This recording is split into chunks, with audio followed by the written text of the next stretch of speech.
JJ, you're standing here as a history maker. Yeah. First time ever, Shels are going to compete in a league phase of European football. How does that feel? Yeah, surreal I would say.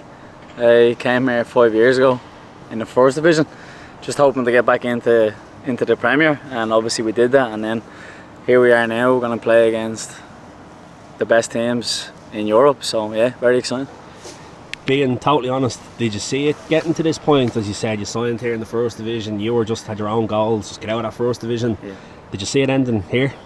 Probably not, no. You kind of just take it day by day, really. It's cliche, but the goal when I first came was just to win the league, and we did that, and then from there it's been a progression every year. But no, to be standing here today, knowing we're going to be in the conference groups it's a great feeling. Just getting to the game, half an hour on the clock, we were 2-0 up. Yeah.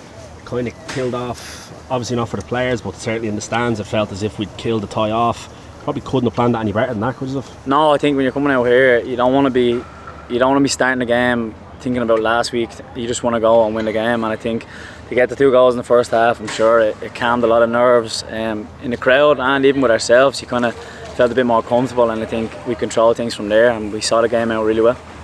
There was a lot of talk up behind the dugout there. This might have been JJ Lunney's best performance in red. What do you think? It's a big show, I'd say. I thought I've had a few good games over the years, but I did feel it's probably some of the best stuff, well, I'd like to think, that I've been playing over the last few weeks. Yeah, I'm feeling good, but I'm happy that people are thinking that it was my best game, so just looking to build on that.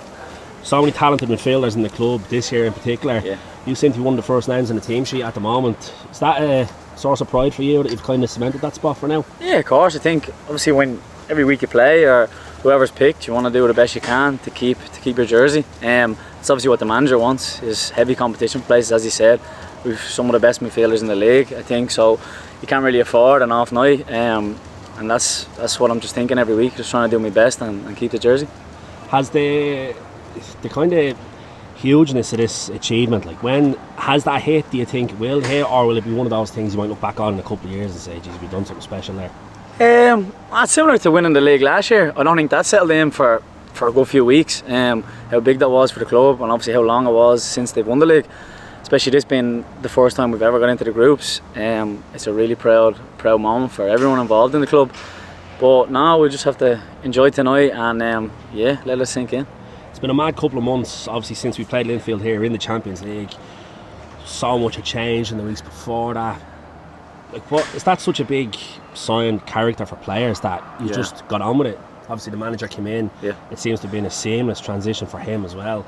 Probably a sign of the maturity of the group that it was just business as usual. Yeah, for sure. Obviously we know what the manager's about. He was obviously the assistant for 3 years or however long it was, so we know his demands, we know what he wants us as players, and it's up to us to be professional. We have a job to do, and whoever's in charge, we know that what we need to do, and as players you take it week by week and do the best you can.